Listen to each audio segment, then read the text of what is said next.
Saya Dr. Ajeng Endriastari, spesialis anak dari Omni Hospital Pekayon. Kembali lagi di sesi Tanya Dokter kali ini. Saya akan membahas tentang pengaruh gadget atau gawai pada kesehatan anak. Tuh, siapa sih yang nggak bisa lepas dari gadget di zaman ini? Dalam pekerjaan, dalam mengisi waktu senggang, kita kadang tidak bisa lepas dari berbagai gadget. Baik itu TV, smartphone, tab, ataupun gadget yang lain. Nah, sebetulnya bagaimana ya sebaiknya, apa sih dampak negatifnya pada anak? Apa yang dipengaruhi dengan pemakaian gadget? Dan bagaimana kita sebagai orang tua harus menyiasatinya? Seperti kita tahu nih, ternyata loh kita tidak bisa lepas dari gadget karena sekarang adalah era digital. Saat ini kita sebagai generasi milenial usia 23 sampai 36-37 tahun mempunyai anak-anak baik generasi Z ataupun generasi Alpha. Generasi Alpha, balita-balita saat ini adalah masa depan bangsa kita. Sayangnya di era digital ini kita tidak bisa lepas dari gadget. Bahkan kita secara instan kita melakukan electronic parenting, electronic babysitting. Anak kita menangis, kita tinggal kasih HP, kasih YouTube supaya anak kita diam. Atau di tempat restoran anak tidak mau makan, sebagai orang tua kasih HP supaya anak mau makan. Sebetulnya itu cara instan, tapi kedepannya banyak pengaruh yang negatif loh untuk perkembangan anak. Salah satunya dampak gadget yang negatif adalah untuk perkembangan otak. Ada penelitian loh dari neuroscience di Jepang yang memindai 290 otak anak usia 5-18 tahun yang menonton TV ataupun memakai gadget dengan rata-rata 2 jam sehari. Dari 0 sampai 4 jam mereka memakai gadget. Ternyata semakin lama memakai gadget atau menonton televisi, bagian kelabu di otak bagian depan makin bertambah banyak. Wow, bagus apa enggak ya? Ternyata itu mempengaruhi IQ anak. Justru IQ menjadi lebih rendah. Gimana? Yang kedua, bahaya radiasi. Ternyata gadget atau gawai mengeluarkan sinar biru radiasi. Bahayanya apa? Bahaya terhadap kesehatan tubuh. Dan yang paling sering kita lihat adalah bahaya terhadap kesehatan mata. Pernah lihat nggak anak-anak yang juling? Nggak bisa lepas dari gadget. Kadang ngelihat gadget sampai begini. Jaraknya kurang dari 30 cm. Terus saya ada kasus nih. Baru aja tadi pagi di klinik saya. Mau saya periksa anaknya. Yuk kita periksa bu. Anaknya pegang HP gini. Saya periksa ya dek. Diajak main tetap aja pegang HP. Diambil HP-nya sama mamahnya. Apa yang dilakukan oleh anak itu? Mamahnya ditendang. Duh, kesian ya sahabat Lifestyle One. Mamanya ditendang, berarti anak itu sudah benar-benar kecanduan gadget. Siang ini saya dapat pasien lagi. Anak umur 2 tahun, terlambat bicara. Orang tuanya berkata, ya sih dok, saya nyesel, saya kerja. Dari 6 bulan sudah saya kasih YouTube. Waduh, anak 6 bulan yang harusnya main, dapatnya gadget. Akhirnya sekarang 2 tahun masih bisa Anaknya mau mengerti tapi nggak bisa mengeluarkan kata, hanya bisa Padahal harusnya anak umur 2 tahun sudah bisa ngerti, diajak ngomong sama mama papanya. Terus anaknya nggak apatis, harusnya mengeksplor lingkungan, mengeksplor alam, berinteraksi dan bermain bersama teman-teman.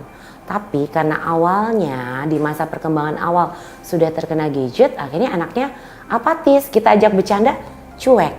Dia malah minta HP. Jadinya dokter anaknya dicuekin, mama papanya dicuekin ya. Sedih juga ya. Selain itu apalagi? Bahaya untuk mata, jadi mata anak menjadi lelah. Kalau dewasa kita mata lelah kita bisa bilang. Kalau anak mata lelah ya nggak akan bilang, tahu-tahu merah, berair. Dan juga anak-anak sekarang banyak loh pakai kacamata. Anak TK udah pakai kacamata. Zaman dulu kita pakai kacamata paling SMP, SMA, baca komik diem-diem di tempat tidur. Kalau anak sekarang, anak TK udah pakai kacamata. Jadi ada kelainan refraksi, baik itu miopia atau mata minus ataupun mata silinder. Dan ada juga beberapa anak yang juling. Kesian kan, padahal mata juling itu normal untuk usia 0-6 bulan. Harusnya di atas 6 bulan mata tidak juling. Nah kalau sudah begitu mau bagaimana? Apa yang sudah terjadi? kita hanya bisa menyesali, tapi waktu tidak bisa diulang lagi. Kalau bisa diulang, katanya sih namanya pendaftaran gitu. Yang ketiga, perkembangan motorik anak. Jadi kenapa kalau anak zaman dulu dicariin mamahnya nih, ayo pulang, main di luar nggak mau pulang. Anak sekarang udah pegang HP, disuruh main, nggak mau main. Pegang terus, akhirnya nggak ada aktivitas fisik. Padahal WHO menganjurkan aktivitas fisik anak adalah minimal 60 menit sehari. Itu berupa aktivitas sedang sampai berat. Contohnya apa? Bermain, lari-larian, nari, joget-joget. Nah seperti itu. Tapi ada orang tua yang beralasan gini, video game aja lah. Lah, video game ternyata itu kan gak ada aktivitas fisiknya. Dan ternyata tidak menambah kreativitas anak. Yang keempat adalah bicara. Jadi ternyata setiap penambahan 1 jam menonton televisi atau bermain video game ternyata mengurangi kosakata 500 sampai 1000 kata. Wow, banyak juga ya. Kenapa? Ya karena anaknya fokus. Yang kelima, anaknya gampang emosional. Ya emosi lah, di HP-nya direbut, mamahnya ditendang. Yang kedua, apalagi? Anaknya apatis, diajak main, ntar aja. Diajak makan, jadi bangun tidur yang dicari bukan mama papanya. Bangun tidur, mana HP mah? Mana tab aku?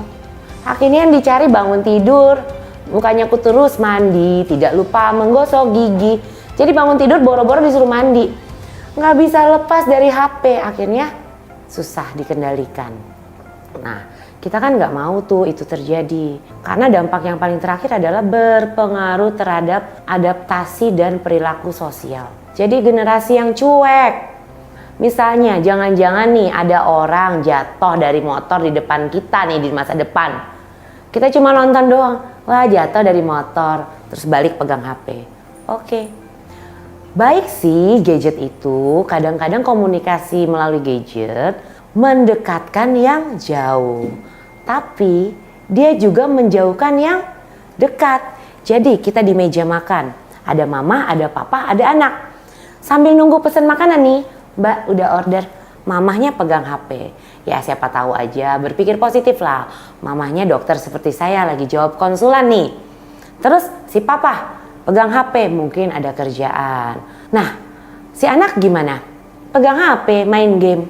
Akhirnya di satu tempat yang seharusnya kita bercengkrama, saling berbagi dan berinteraksi, kita cuek. Jadi keadaan di sekeliling, ya I don't care lah.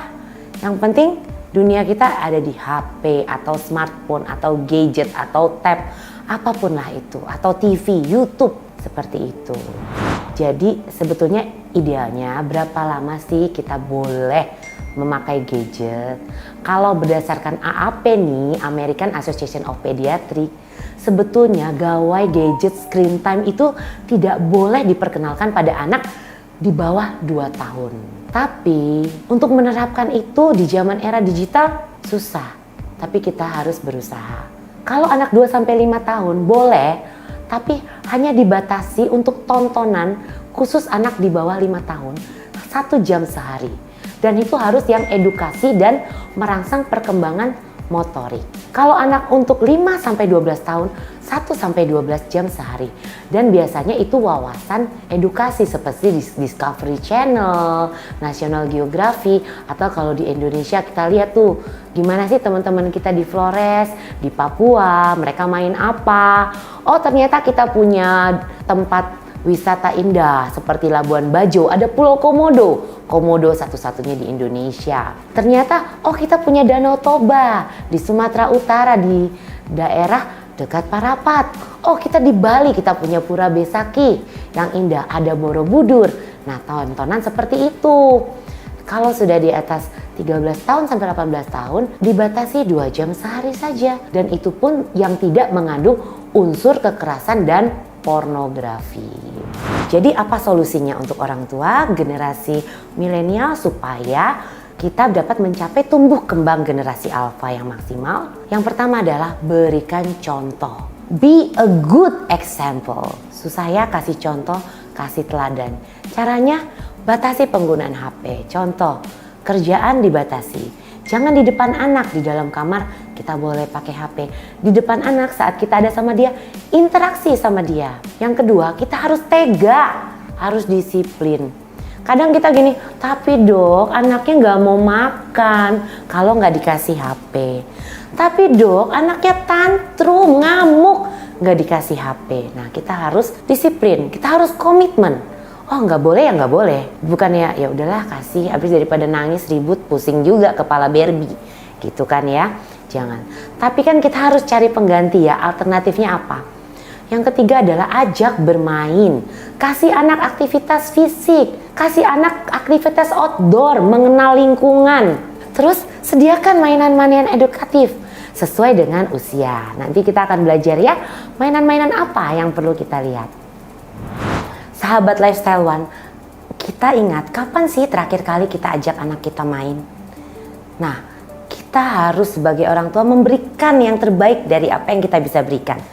Waktu kita itu adalah yang paling mahal, berharga, dan sangat berpengaruh untuk masa depan dan tumbuh kembang anak. Untuk anak bayi, kita perlu rangsang apa sih pendengarannya. Kita ajak ngomong, kita lihat apakah suara fungsi telinganya baik dan bisa mendengar. Lalu kita juga bisa perkenalkan suara-suara binatang.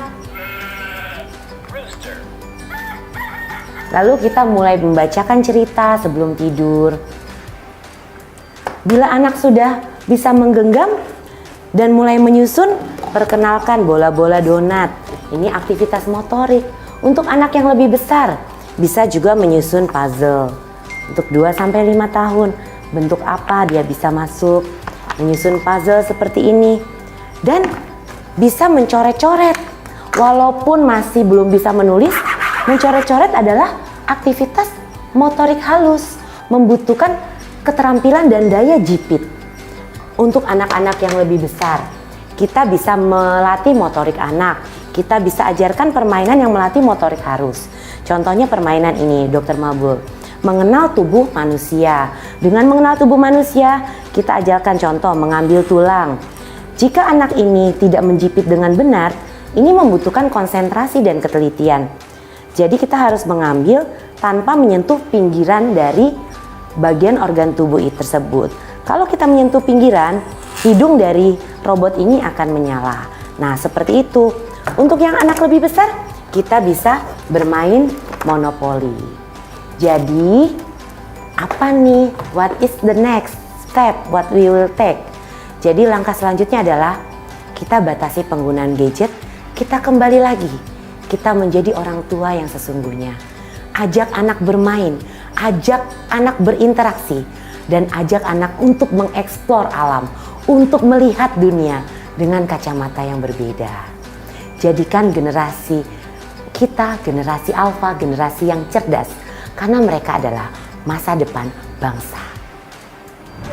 Sekian Tanya Dokter kali ini. Jika ada pertanyaan silakan tulis di kolom komentar ya. Jangan lupa like, subscribe, dan share seluas-luasnya. Saya Dr. Ajeng Indriastari, spesialis anak dari Omni Hospital Pekayon. We care with passion.